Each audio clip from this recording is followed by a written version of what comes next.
Excellent. So we are recording.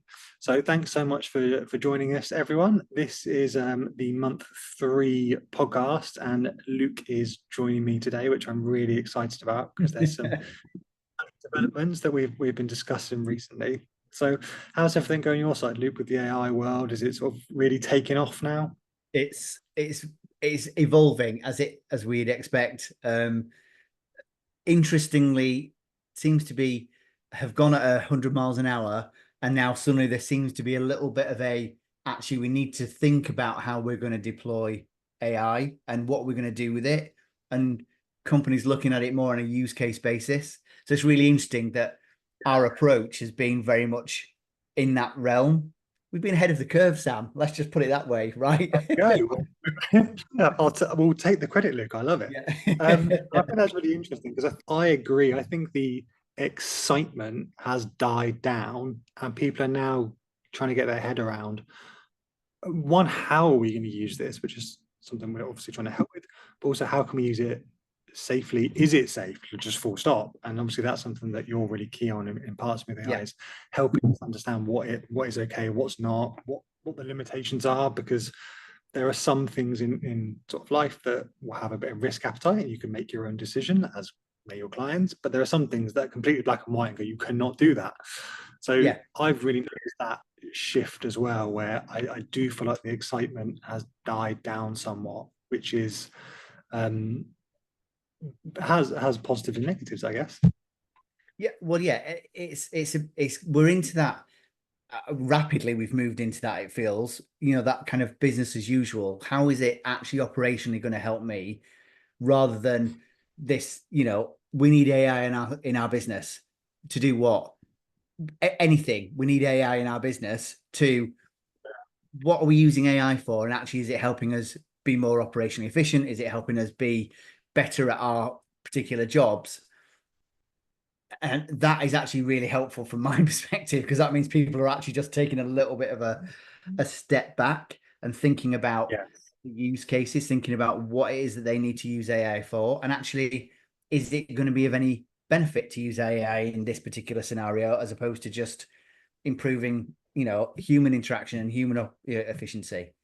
And that's absolutely right. And I think it's become very apparent to me in that slowdown that that's come from a point that I've noticed with people I've been speaking to, of that then they're realizing very quickly that AI isn't a quick fix. You need to invest time in AI in a structured manner to get the most out of it.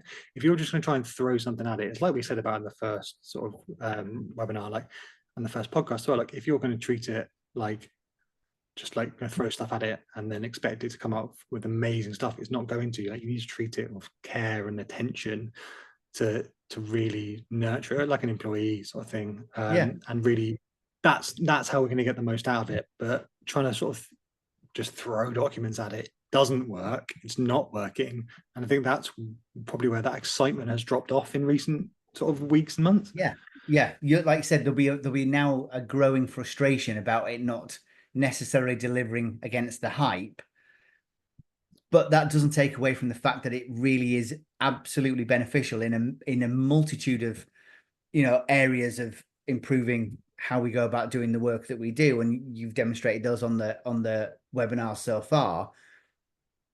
But it takes the time. You've got to invest the time to actually think about how you are entering the prompts, think about the data sets that you're potentially letting it run over, think about, analyzing the output, and do you need to, kind of just refine some of the requirements that you've entered into the particular application in order to get the Yeah. results that you want.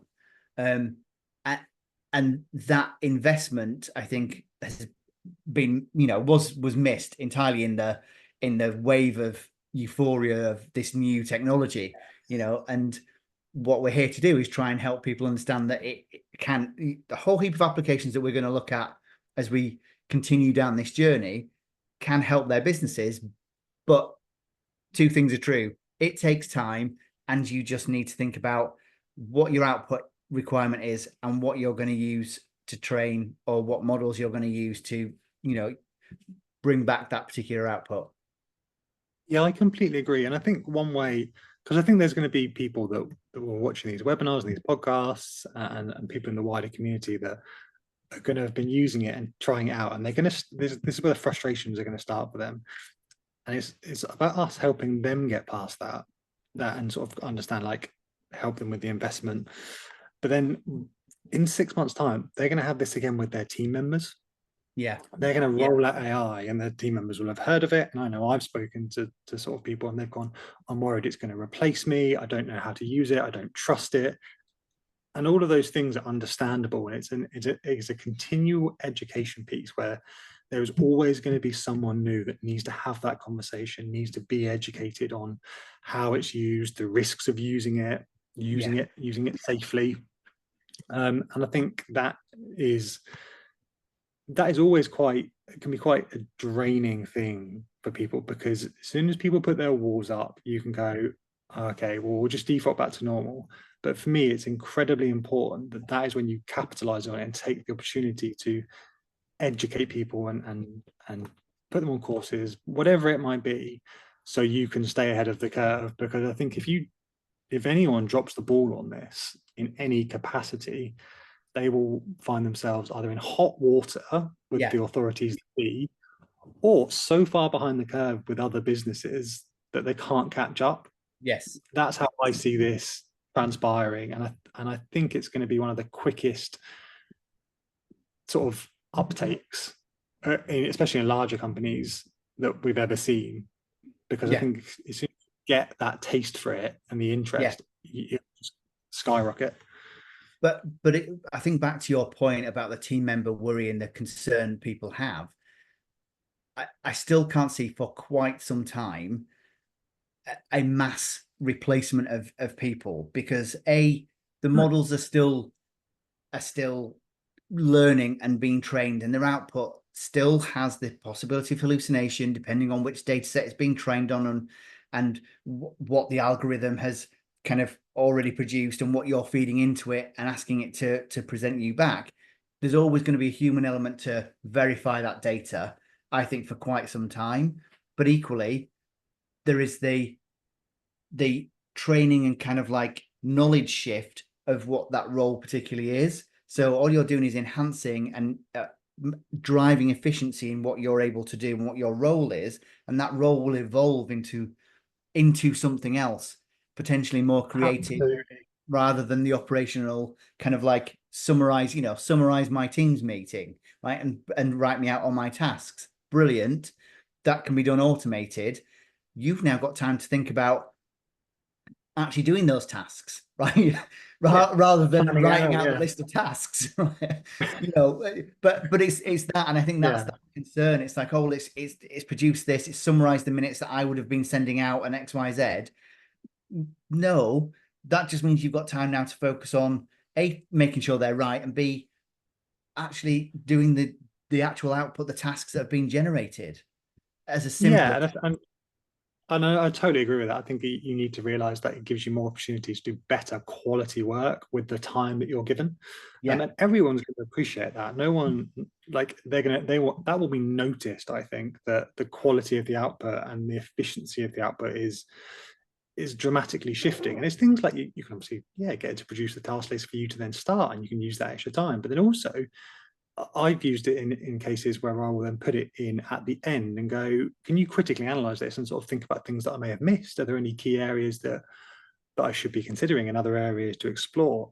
And it's really useful to yeah, have someone or something to almost soundboard off. So you yes, can bookend your work in some ways, which is really valuable, because especially where people are working remotely, working at home, working on their own in a lot of cases, they don't have that opportunity. So it's fantastic that that can be utilized in some way.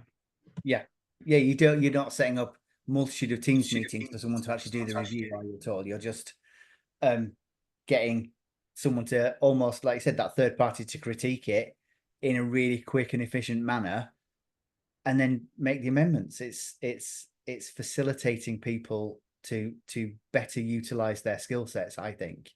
I completely agree, and also, I think if you are willing, and Claude, which is a competitor of ChatGPT is fantastic at this because it has modules where it facilitates learning. So you can set it up in such a way that it's not going to ask, it's not going to tell you the answer, but it will set up like a learning module. So you have to go through Interesting. certain steps, and then by the end of it, you're almost done like a lesson. You've learned how to get to the answer. Whereas ChatGPT, you kind of just go, tell me the answer, and like then you're going, oh, and where did you find this? And there's that risk that that's where I think people will have that ongoing like nervousness. But if they use it in the way that Claude is sort of set up and promotes, that's a fantastic opportunity to better yourself. And that seems like a really sensible model. Yeah, you're helping to teach people and educate them as part of the process. So it's two birds, isn't it? Right? You've got the operational efficiency, and yet you're learning that still falls out the back of that particular task or requirement that you've been involved in. Yeah, exactly. And it gets you away from the sort of the risk of our blind following it blindly, just going like, yeah, okay, I got the answer. A bit like when you have people that will ask other colleagues or whatever it might be, or it might be at home, someone's gone like, do you know where this is? Or do you know what the answer is here? Yeah. And you might tell them, especially when like it will it kind of backfires, because if you I've always been of the opinion that to do your job well, you need to understand the backing of it. If you're asked to do a task, you should understand why you are doing it, how it is done, and what the end result is. Yeah. Not just what the end result should look like, but what the end result is for. They're all really key points. So by learning that and making sure you can keep engaging in that way, I think that is such a brilliant use of AI. It really is. It's really clever. I was actually speaking to a firm very recently, and they are sort of doing that with schools, where they're looking to sort of build up bespoke learning modules for individual needs using AI. And I was so excited to hear that, because I've always been of the opinion that the school system is very sort of like, yeah, and that I think everyone will share that view. Yeah. It definitely needs to evolve, right? that's my really but politically unbiased way of putting it. I've always thought like it was like you have to learn this way and this is the only way, and I never really bought into that. It didn't sit right because I was always questioning why. So yeah, it's fantastic that there are opportunities that the next generation is going to be given that. And I was fascinated just hearing about how that was going to work, and thought that this is what it should be for. Like, not just cheating on exams and whatever. And like, you write me an email, like a bespoke method that's going to make someone's life so much more engaging, so much more interesting. Like, what a fantastic case use. And I'd really be interested to get the case study on that and have a look at that, because you're right. The potential benefits are enormous. Personalized education, delivering it to you in a format that takes into account, the potential reasonable adjustments that are required. Larger texts, audio, all of those things on tap, rather than, oh, we need to rewrite the course and record it as an audio course and then you can listen to it. It could just, all of that immediate feedback and the different gradients of learning that it could present to you would just, I mean, that's incredible. Yeah, those use cases have been really interesting. Another thing that I've noticed in pop culture news recently is Apple have released their iOS 18, which is going to integrate AI. And surprisingly, if I'm honest, they're doing that through partnering with OpenAI and sort of bringing ChatGPT into the iPhones, which was rumored for a while, but I was really surprised they hadn't gone out on their own and developed something which kind of leans to our point earlier, that if you don't adopt it early, you might be behind, because Apple have never done this before, really. Like, that they've always gone out on their own or purchased something and then integrated it. They've never sort of done a partnership like this that I'm aware of. Well, and it's really interesting. They were very big on the privacy thing, right? So a lot of their adverts were all to do with Apple's secure ecosystem and about how secure Apple is with your data. And then, you know, I need to do some more reading on it, but it seems a strange kind of like tie up based on Yeah. all the problems that OpenAI potentially has got looming with, you know, where it's sourced its data from and things like that. So, yeah, really interesting tie up that for me. Yeah, I think so. I mean, I'm very excited as a user to experience it, is what I would say. I love testing it out. I think it's really interesting.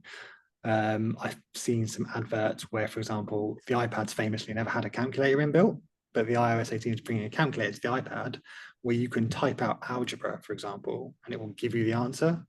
Now, again, how much are you learning from that? But like as a use, like fantastic for users.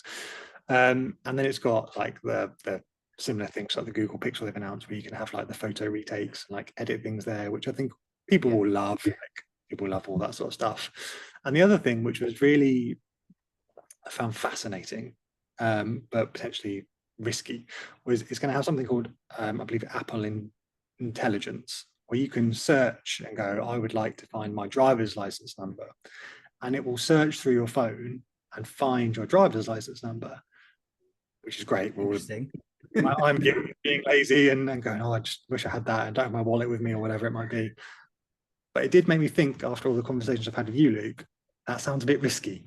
Well, yeah, I think there are two elements to that. They're probably relying on the fact that they've had biometrics for ages, so your phone is theoretically a secure space for which you've got that data residing.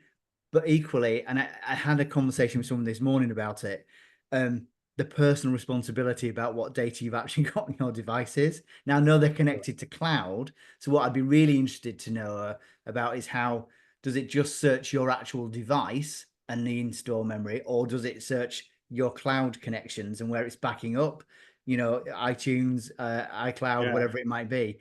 That would be fascinating in. And if it's, again, if it was just iCloud, then I'm sure Apple will argue that's a kind of like closed system, i.e., it's secured in just Apple's, you know, environment.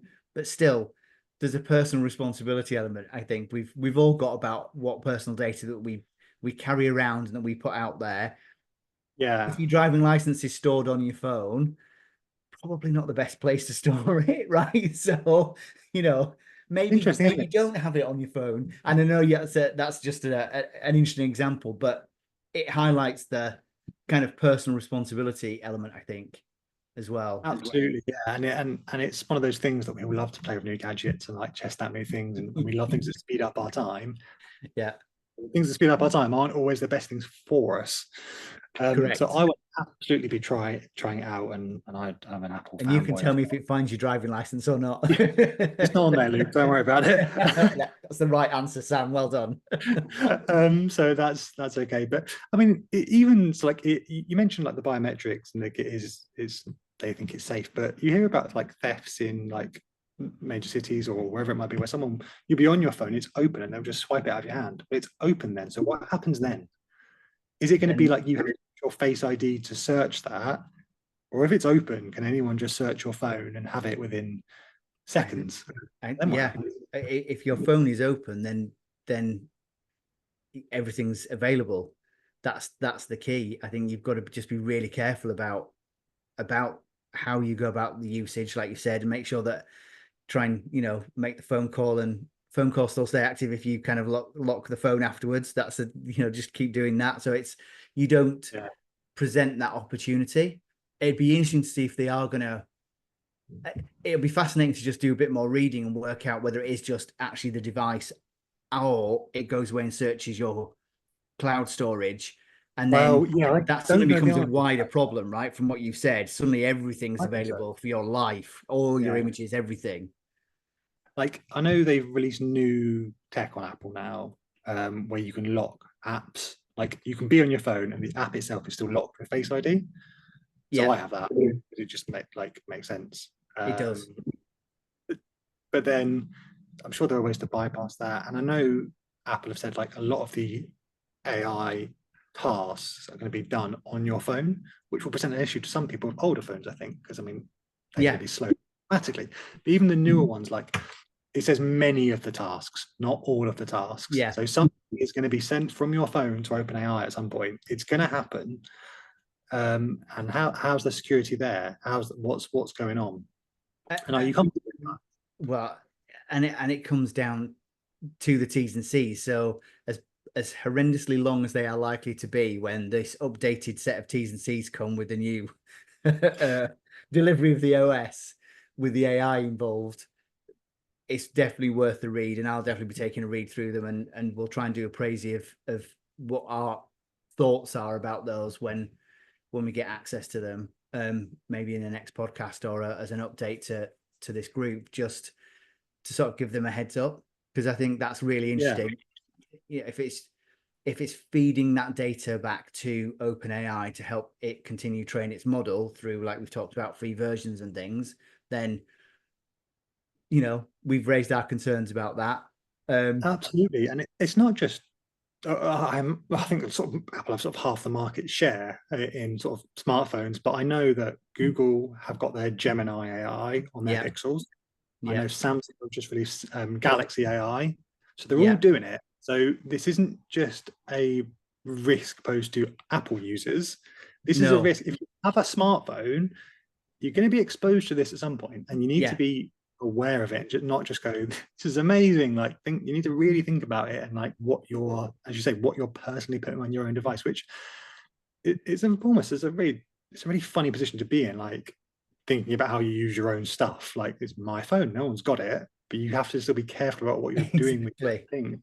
Yeah, it'd be interesting to see if there's a way of you actually saying you don't want to use it or not, whether there's a toggle. But it feels like there are a lot of applications at the moment are just building it in, right? You've got our inbuilt AI that's just going to help you do X, Y, Z, and you think, okay, but what are the terms and conditions around that, and what data are you taking from me? And back to the transparency element. And I think that's one thing that's, from a multitude of conversations today about it, one of the biggest issues is the transparency piece. So you'll end up with a new set of terms and conditions, which no doubt will be 450 pages long.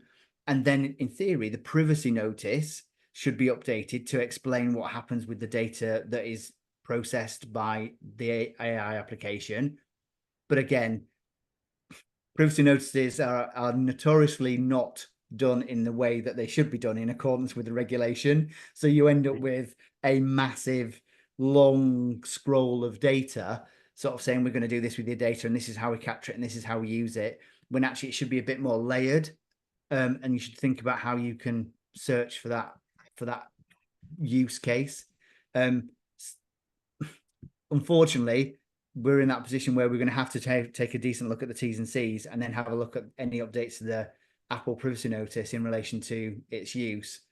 And again, something we can, if there's demand and people want us to try and take a look at it, I'm more than happy to sort of have a go through that and try and highlight the potential pitfalls. That's really interesting.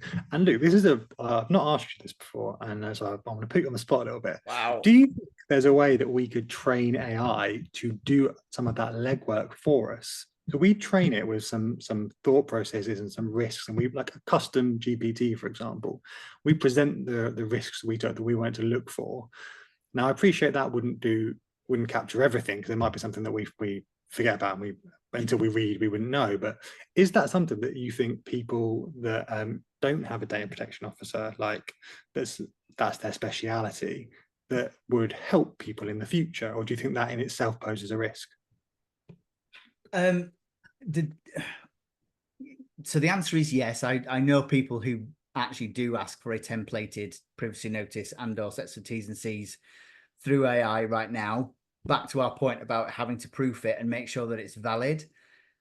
The privacy notice for me is a more complex thing, because you really have to understand what data you're capturing, where you're processing it. Maybe I meant ones that can analyze others. See what I mean? So like we're looking through Apple's T's and C's, which will be silly long.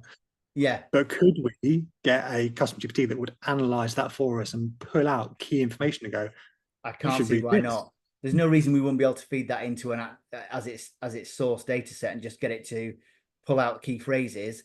For example, like, you know, data sharing, right? So if you just found me the data sharing clause in the 400 pages of the T's and C's, that would be a massive help, you know. And then we could, like you said, between us, we could probably then refine that set of prompts to just pull us out the section where it says we're sending this data back, or we share it with affiliates, or we, you know, we provide it to these, we transfer it to these countries. So yeah, I'm pretty sure we could feed that in and do that. Well, I think that's incredibly interesting. Like that we can look to explore that because Yeah.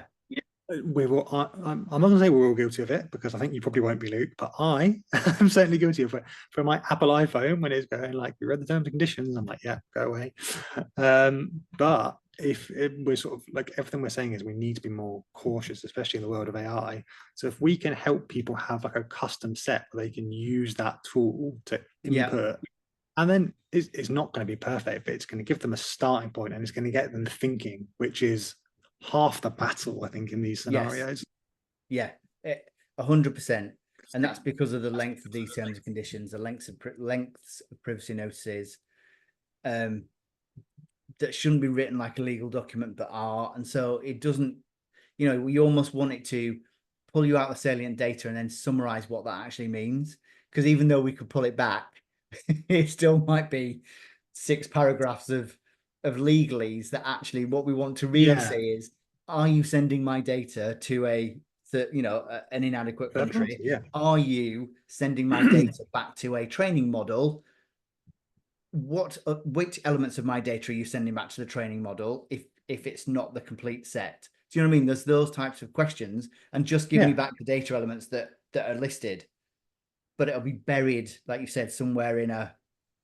Which just comes back to your transparency point. It's like it's not really acceptable. It's misleading. So if we can find a way to help people with that and force it to be transparent, that I think is incredibly exciting. And thank you so much for humoring me when I put you on the spot. No, thanks. I was a bit like, I have no idea what he's going to ask me now. But actually, I quite like the idea of that. Obviously, we'll put all our guardrails around that and the governance around that and make sure that, you know, it's only going to be the data set, it's only going to be the Apple terms and conditions and its privacy notice if we were going to have a look at doing that, Sam. But so, you know, it's quite a nice niche use case for AI. Absolutely. And again, it kind of leads into what we said at the start, just to sort of like bring us full circle, that to use AI efficiently, you need to put the time into it. Like we can't just take the Apple T's and C's when they eventually come out and just chuck them in the chat bot and go, what do you think? Like it's not going to be detailed enough. But we've just set out there, like what we need to do is set up guardrails, give it important prompts, give it key things to look out for, and then it's going to give us a decent output at the end. So we're going to put in our time, but putting that time up front is invariably going to be quicker than reading through 150 or whatever it might be page document. Exactly. Yeah, that's going to take me weeks to do. Exactly, just a bit more brain power. We can then go right, actually, and then that makes it available for everyone. Yeah. Which is what we should be doing with this technology. We should be making it available and allowing people to sort of explore things safely. Yeah, absolutely. Agreed. All right. I like that. Nice mini project we've just created for ourselves. There you go. Well, I think that brings us really nicely full circle. I think there's some really exciting things out there, and whilst I think there's definitely in a period of the excitement has ended, I think it's a continuous stream. Like this Apple thing, I think you'll see it spike again. Yeah, and I think it's about us keeping on top of that, managing people's expectations, being able to help them so they can still enjoy these tech things, but they can do it securely. Exactly. Love it.